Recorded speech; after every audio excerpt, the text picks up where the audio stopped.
Let's begin this morning with the dangerous tropical storm Ian, expected to intensify into a major hurricane on a direct path to Florida. A treacherous night ahead for Florida as darkness begins to fall and Hurricane Ian continues its catastrophic rampage. Hurricane Ian has officially made landfall on Florida's west coast. Hurricane Ian. Hurricane Ian. Hurricane Ian. Hurricane Ian. Hurricane Ian.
hot today for the sun not to be up. It's very hot.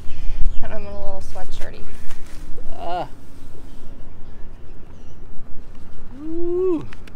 What's up, guys? We are back. In case you cared, we are alive. Ta-da! We're here. We're alive. We made it. For all you guys that were watching the live stream that we put up on the day of Hurricane Ian, I know it kind of ended in the middle. Around that time is when we lost power. Yeah. And I know some of you guys were wondering what was going on or what happened, or, you know, but we are alive and well. How long has it been? It has been a little over a week since the storm. So Wednesday will be 2 weeks since Ian hit, and it definitely took a hit here. We were not expecting to be the direct hit of Ian, but you know, obviously we were, and it was probably one of the scariest times of my life. I'm sure of his too, you know. Yeah, for me, I've never been through a category 1, 2, 3, or 4. So to go jump straight to a 5, that was, you know, I was trying to put on a brave face, you know, because we got 2 kids too, and we were all basically hunkered in a closet together with 2 other dogs. And I was trying to put on a brave face, but I'm telling you, a category 5 hurricane is no joke.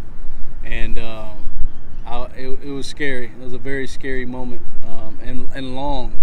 12 hours. Yeah. 12 hours of straight noises. Yeah. We had no electric. We had some flashlights that we kept kind of going off and on with because we didn't know when we would be able to leave the closet again. And, you know, having the kids and the dogs makes it hard. It wasn't just the 2 of us. So it was 12 hours of the most extreme scary noises and just waiting at any second for that roof to come in and to crush you. Man, I'm telling you, the roof, that was the scariest. Oh my gosh. Just imagine a giant over your house just trying to snatch your roof off for 12 hours straight. It was super scary.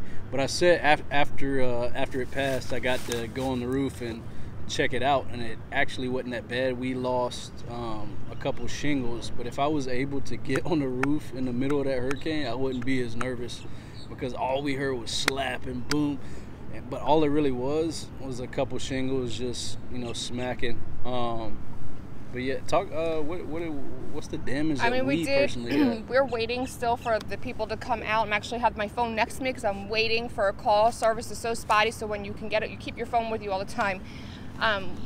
From what we can see so far, you know, we had roof damage. We had a lot of water coming through the windows, the front door of the house. The way that the wind was coming in with Ian, it literally just hit our front of our home.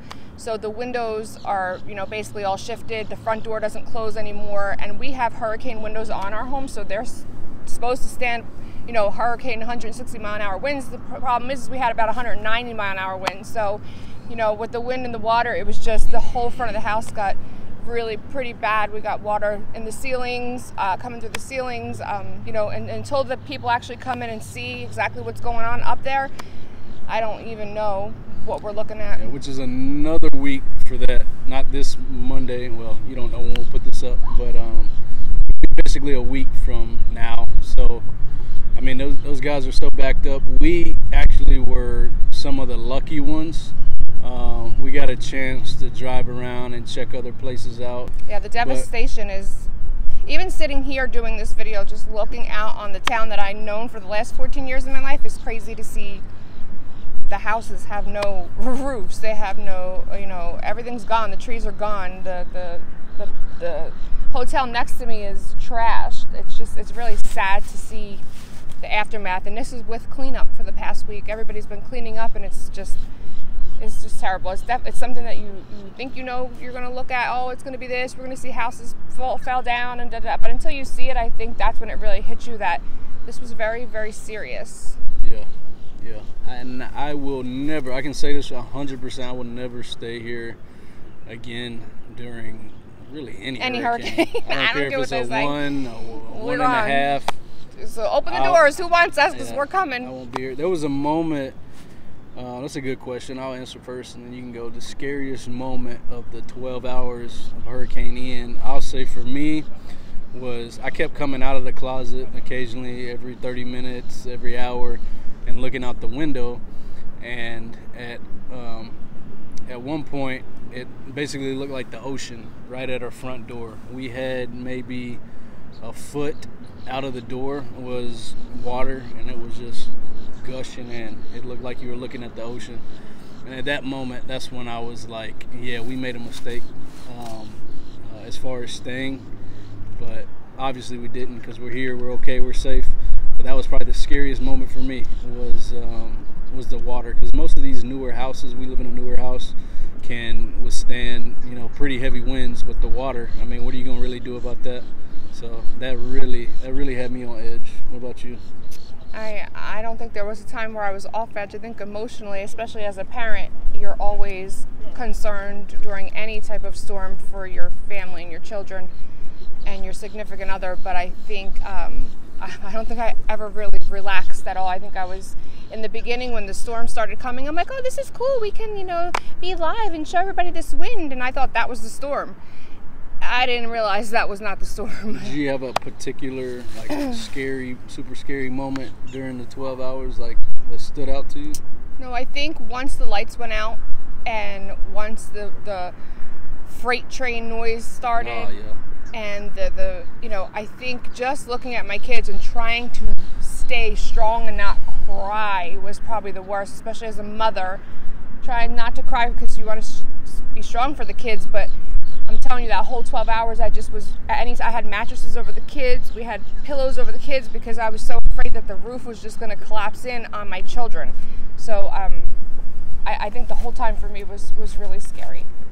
It was definitely something I never, ever want to go through again. And I just, we know to leave now. Yeah, for sure. Not a question. We won't look at each other and try to figure it. Nope. We'll be packing bags in the car, out. But yeah, the best thing out of all of this for us, I know a lot of people got hurt, a lot of people died, a lot of people lost a lot of stuff.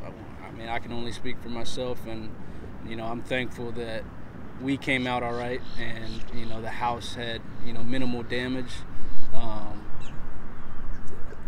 It's just, the only thing I can say is that we don't have a specific foundation or anything you guys can donate to through us or anything, but if you see anything and you feel good about giving, do it, because like I said, I'm gonna show you around a little bit this area and Cape Coral and other places, but we weren't even allowed to enter some of the super damaged areas. I can only imagine what some of these people are going through.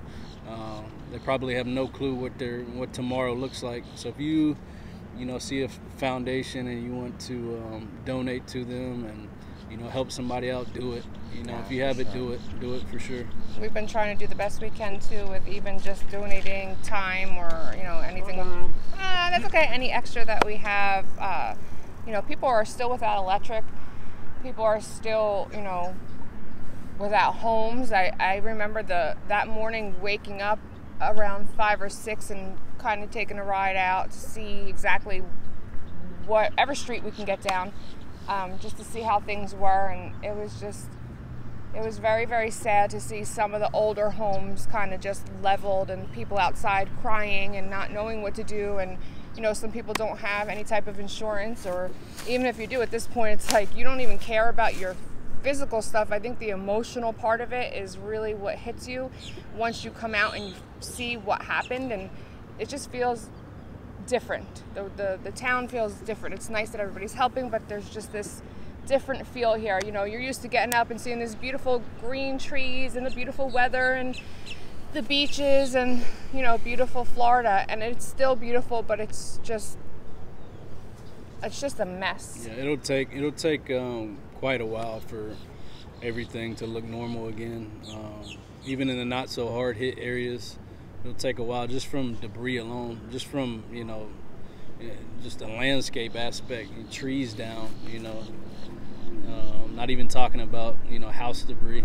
But yeah, like I said, I'm thankful that we're okay, my family's okay, and that we made it through. And thankful for you guys Yes, for always watching and supporting us all the time. Anybody out there that was concerned, thank you. Any comments that you made, thank you. Yeah, I know there guys. was a lot of good comments before we actually lost power that they were praying for us, and you know that's helpful. And that it helps to while I was in that closet for so long, I was thinking about you know everything from my social media family to anything. I mean, that's part of our everyday life, and for us now for the past almost 2 weeks, not to be on social media constantly like we were because we don't have, you know, service, we don't have phones. I feel like a loss, like part of my life is lost there. So I can't wait to get back on and be on our normal routine of, you know, social media and seeing our social media family. And that might take a little while, so be patient. But we're still here. We just wanted to jump on and put together something real quick so you know we're okay, you know she's okay. Yeah, but we survived. Yeah, we did. We did good, and we did, you know what, something that was good that came out of a lot of this is we did get to spend a lot of time with each other and with the kids. Yeah. No internet and nothing. You kind of had no choice but to kind of be by each other. Yeah. Hurricane or not, that should be a challenge. Take your loved one, take your kids, take somebody you hate, just sit in a closet for 12 hours straight. I'm guaranteed something positive will come from it. Just sit in the closet, you know. That was for sure. Or it's a good test for you know, people who are dating, want to move in together or get married. Ooh, we should start our own reality show called Trapped in the Closet. Trapped in the closet for 12 hours. Yeah. If you're thinking he or she's the one, that's your challenge. Whoever lasts at the end of 12 hours. And then after a week, you get a second date. And a week with no power. I want a week with no power, yes. No hot showers, no food because you lost everything. I mean, it is the worst of the worst times. I want to see how everybody gets along. I think we probably just got into one small argument, believe it or not. I thought we'd probably be killing each other at one point, but we didn't. We stayed strong, and we know, you know, we have each other. So it's a true test for sure. But yeah, but again, thank you guys. Thank you guys for sticking with us. Thank you guys for, you know, wondering how we're doing. But we're back. Just like I said, be patient and stay tuned. Yes. For what's next? We're gonna show you everything as much as we can, at least, so you guys can get the real. Love you guys. Feel that you're here with us. Booty and Beast. Ding ding. Oh, there goes the fence again. Another part.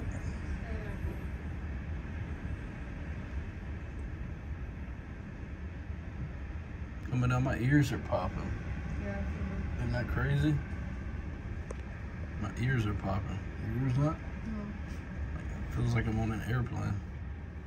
Under pressure. I can't even see out this window anymore on my camera. Another one. That one's gonna come up next.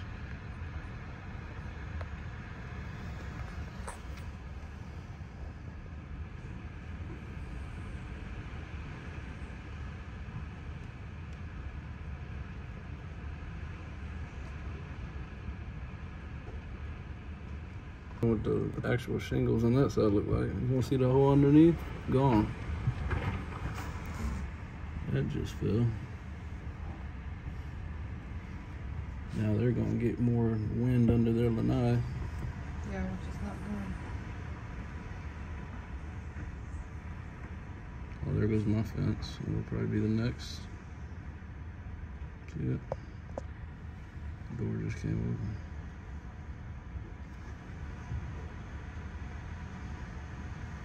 I wonder if I can stand out there. And put the block back.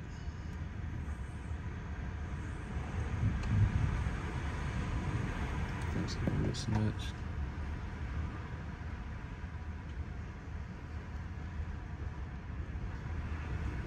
Does insurance cover that kind of stuff? Yeah.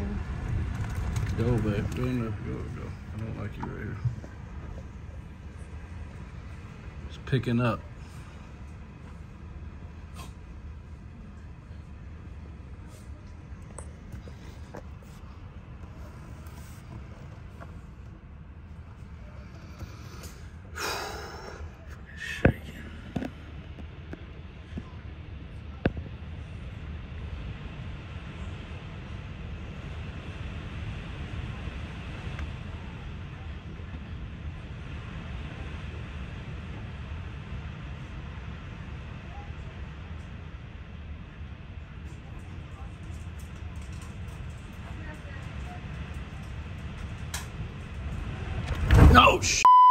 that window's a lot more than this. Before I started trying to squeeze it all up. I'm afraid to open the front door still, so I'm just trying to push it through any crack. Yep, to get it out. Lots of water coming in.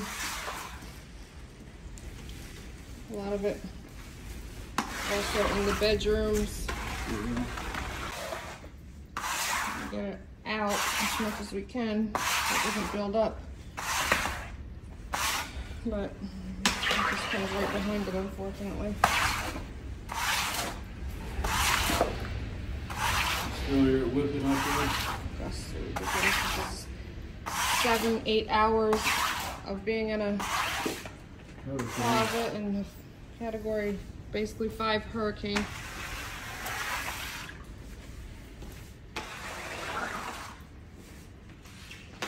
Trying to keep it out as much as we can, but unfortunately the winds are too strong. Get that damn sunset going on over there. Hmm?